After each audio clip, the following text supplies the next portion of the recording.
Greetings and welcome to Beneath the Soil. Today's topic is managing shrink. Specifically, I'd like to look at managing shrink as it occurs in produce departments. Now, every produce department is going to have some level of shrink. No matter how well managed it is, shrink is inevitable. It's simply the nature of the beast. We have very, very perishable product. Industry analysts say that on average, the shrink rate you can expect in a produce department is anywhere between 5 and 10%. So how do you know if shrink is a problem in your department? Well, the first thing you want to do is take a look at margin. If you're not having margin issues, if you're hitting your targets, then chances are shrink is really not an issue. On the other hand, if you are having margin issues, if that target seems to be a little bit elusive and seems to be moving away from you, then shrink is one of the very first things that we need to look at. In order to effectively and efficiently manage our shrink, there's 3 areas of focus that we need to take a look at. First is inventory and ordering management. Second is cold chain management.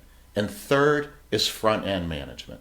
Now, I'd like to take a look at these 3 in much more detail.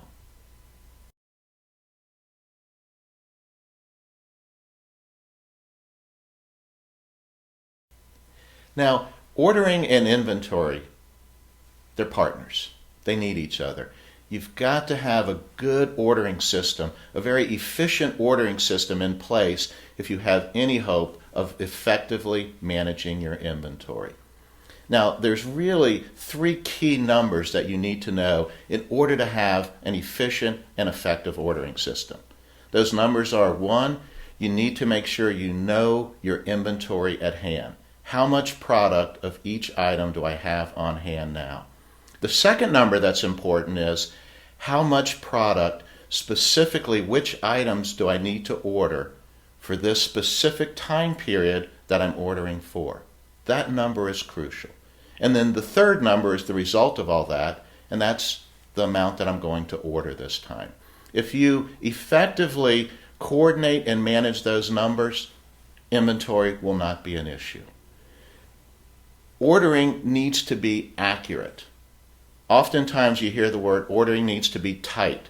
I would rather use the word accurate, because if you order tight or too tight, then what will happen is that you will probably come up short on your product. You will not have enough inventory, and then that impacts and affects sales. You want to order accurately.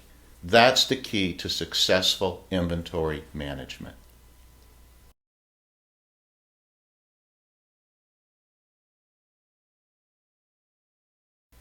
Cold chain management is pretty easy to understand. You need to keep your product cold and chilled at all times. The moment that product comes off the truck, it should be heading into your coolers, into refrigeration.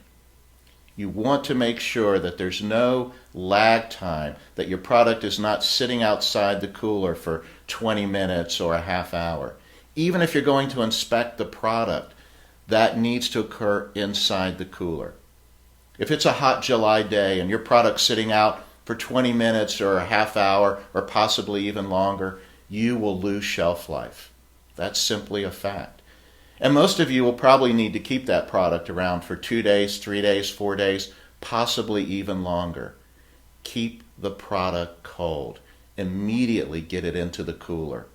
It's critical for the longevity of your product.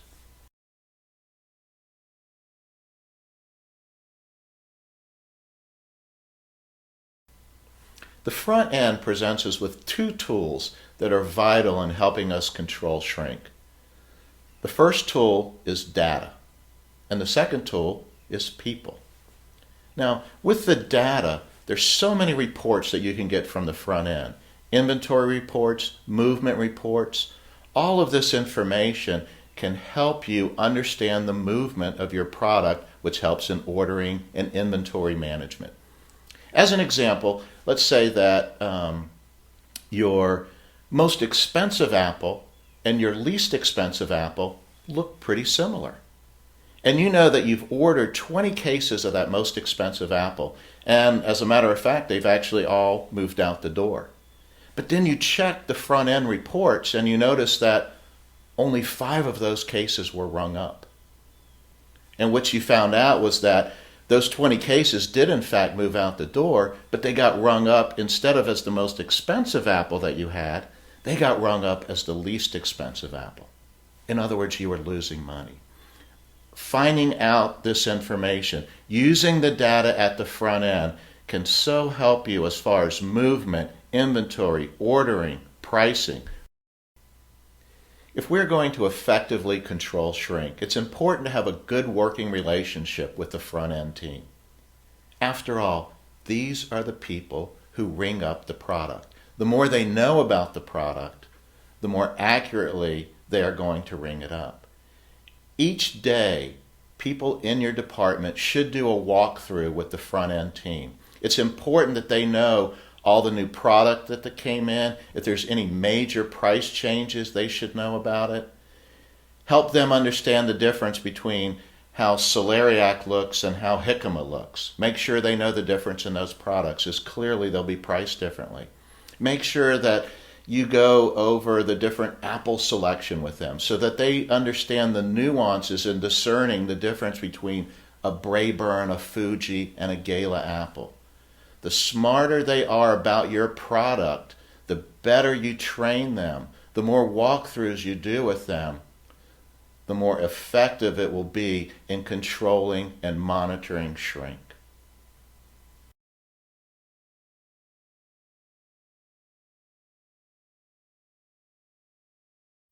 Now, one final note about shrink.